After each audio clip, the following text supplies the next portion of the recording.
안녕하세요. 시모노세키에서 진이 인사드립니다. 다름이 아니라 원래 그 일본에 대해서 정보 영상을 안 만들려고 했는데, 이번에 제가 유튜브 영상으로만 후쿠오카 다녀왔고 도쿄 다녀왔고 그리고 이번에 오사카까지 다 다녀왔고요. 이거를 조금 정리해가지고 영상으로 만들어서 올리면은 혹시라도 일본 여행 준비하시는 분들에게 조금이라도 도움이 될 수 있지 않을까 하는 생각으로 좀 준비를 해봤어요. 그 중에서도 특히 좀 약간 한국 분들은 특수한 여건으로 인해서 좀 옵션이 더 많고, 그거를 통해서 일본에서 좀 발생할 수 있는 좀 지출이라고 해야 되나? 그걸 좀 줄일 수도 있다고 생각을 했거든요. 일단은 제가 왜 이렇게 말씀을 드리는지 개념 정리를 먼저 좀 하고 가자면은, 바로 일본 여행에 있어서 한국만의 특수한 여건이 있기 때문이에요.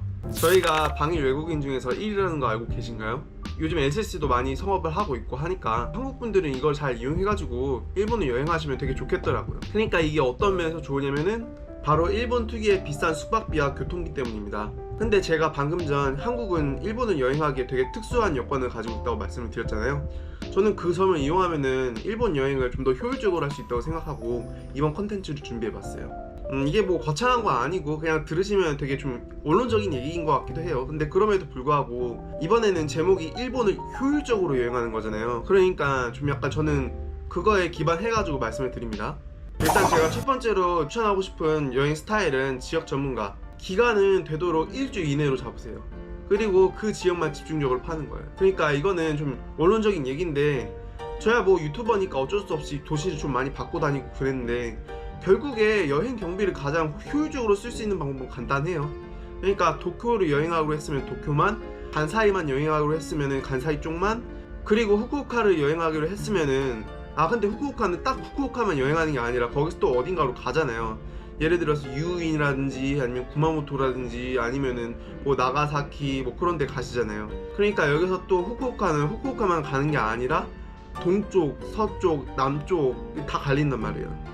근데 여기서 진짜 딱 한 군데만 정해서 가면은 예상 범위 내 지출은 잘 발생하지 않거든요. 근데 제가 여기서 거론하고 싶은 문제는 이런 거죠. 내가 오사카를 여행하고 싶은데 히메지도 가보고 싶어.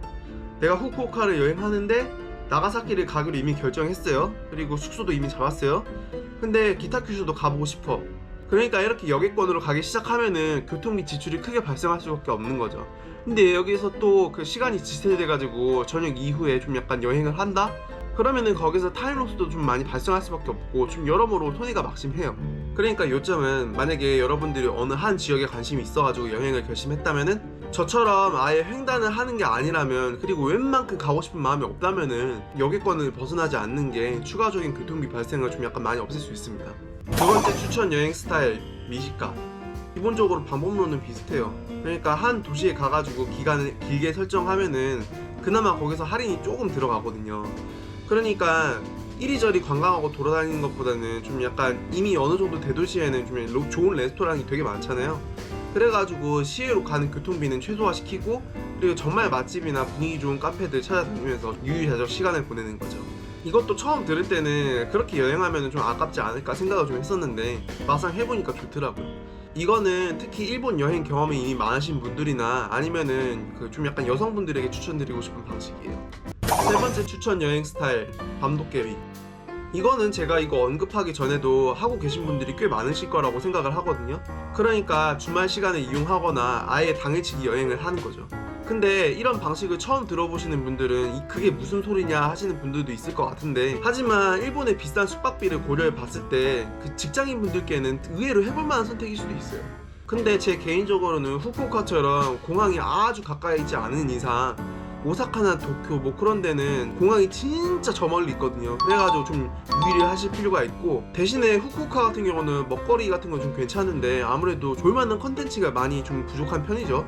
그래가지고 밤도깨비 여행도 어느 정도 딜레마가 있는데, 이거는 여러분들이 좀 약간 생각하셔가지고 결정해야 될 게 아닐까 싶습니다. 여기까지 일본 여행을 효율적으로 하는 방법에 대해서 좀 약간 이런저런 얘기를 해봤는데요.